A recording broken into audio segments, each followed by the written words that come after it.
Hey, it's philosophy time, Alright, we're in Martin Heidegger's Metaphysics. He's a German philosopher. We're in the section, The Restriction of Being, and we're in his little section, paragraph 101, number 2. Being as logos is originary gathering. Okay. Being in the form of logos is original gathering. Okay. Not a heap or pile where everything counts just as much and just as little. And for this reason, rank and dominance belong to being. Ooh. Rank and dominance belong to being. So not everything counts. So there's no equality. This is not being isn't communistic. If being is to open itself up, it itself must have rank and maintain it. Heraclitus' reference to the many as dogs and donkeys is characteristic of this attitude, one that belongs essentially to Greek Dasein. So Greek Dasein, being, what belongs to it is rank and dominance. Logos is originary gathering. If people today, from time to time, are going to busy themselves rather too eagerly with the polis of the Greeks, they should not suppress this side of it. Otherwise, the concept of the polis easily becomes innocuous and sentimental. Ooh. So if you're gonna... Wow, okay. If you don't have the proper interpretation of the polis in the Greek fashion, you'll become overly innocuous and sentimental. What is higher in rank is what is stronger. Ooh, I can see that little... Yeah, thus being, logos, as the gathered harmony, is not easily available for every man at the same price, but is concealed, as opposed to that harmony, which is always a mere equalizing, the elimination of tension, leveling. Okay, so, but is concealed and opposed to harmony, and a harmony that simply equalizes and reduces tension and levels. The harmony that does not show itself immediately and without further ado is more powerful than the harmony that is always evident. Ooh, that makes you think about the different types of harmony, right? We all kind of think of harmony in the musical sense, or within the nature metaphoric sense. But here, look, the harmony that isn't as evident is the more powerful one. Because being is logos, harmonia, aletheia, phasis, phensai, logos, harmony, unconcealment, phasis, self-showing. It shows itself in a way that is anything but arbitrary. The true is not for every man. Ooh, it's Heidegger. The true is not for every man, but only for the strong.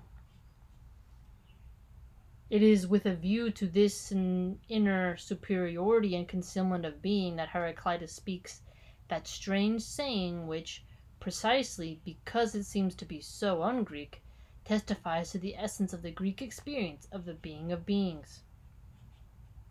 Quote, the most beautiful world is like a dung heap, cast down in shambles. What?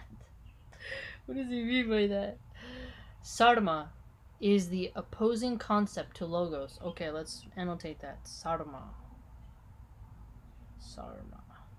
Then we have logos. What is merely cast down as opposed to what stands in itself. The heaps as opposed to collectedness. Unbeing as opposed to being. Heaps is like piled on top. Just hierarchy, right? Or just a heaping mess of nothing. Collectedness, though. Okay, so it's like linear, horizontal. The ordinary version of the philosophy of Heraclitus likes to sum it up in the saying pantarei. Everything flows.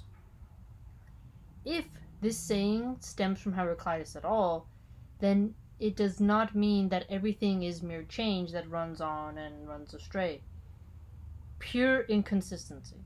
But Instead, it means the whole of beings in its being is always thrown from one opposite to the other.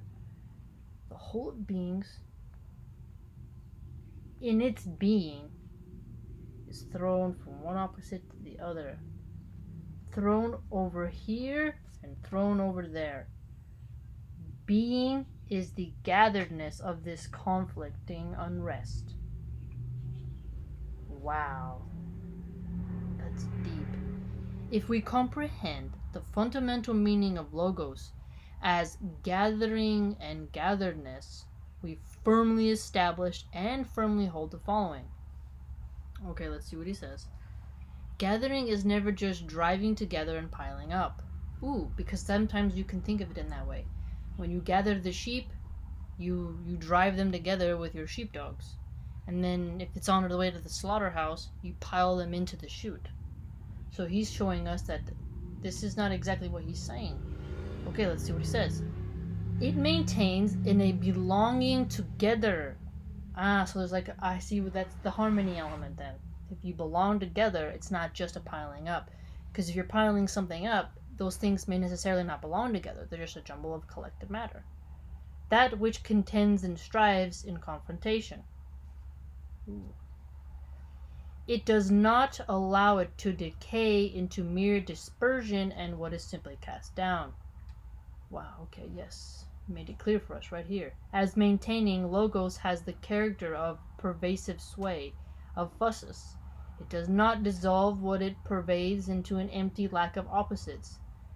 Yeah, okay, we were on the right track then. It does not dissolve what it pervades into an empty lack of opposites. Instead, he contends, by unifying what contends. Okay, so this is when, remember, being is gatheredness of this conflict under unrest, and then here he just said, by unifying what contends. Again, he's reiterating his point, he's staying on track. The gathering maintains in the highest acuteness of this tension. Wow. Gathering maintains, staying focused, highest acuteness of this tension. This is the place to return briefly to the question of Christian concept of logos, particularly that of the New Testament. Okay, so that's a good distinguishing there. I didn't agree with him, but let's see where he goes. For a more precise account, we would have to distinguish here between the Synoptic Gospels and the Gospels of John. But in principle, we can say in the New Testament from the start, logos does not mean, as in Heraclitus, the being of beings. The gatheredness of what strives in opposition, but logos means one particular being, namely the Son of God. Furthermore, it means him in the role of mediator between God and humanity. This New Testament representation of logos is that of the Jewish philosophy of religion, which was developed by Philo. Okay, Philo. In whose doctrine of creation logos is determined as the mestistes. M-E-S-I-T-E-S. The mediator. Huh. Why is the mediator logos? Tell me why. Because logos in the Greek translation of the Old Testament is the term for the word. Okay. Okay, we're going to get into this conversation then. In the particular meaning of an order, a commandment, hoideka, logai, or the 10 Commandments of God, the Decalogue. 10 Commandments of God, the Deca 10, log of 10, log list. Interesting. Thus, logos means the kerix angelos, the messenger, the emissary who transmits commandments and orders. Logos to staro is the word of the cross. The announcement of the cross is Christ himself. He is the logos of salvation of eternal life. Logosos, a world separate all this from Heraclitus. Yeah, I mean, comparing Heraclitus to the New Testament Jesus version of logos in the Greek sense, and then the Synoptic Gospels versus the Gospel of John. Developed by Philo. Mediator logos. The one who is the messenger. This is interesting. Not really following him here and getting what his point is, but we'll see what he means later.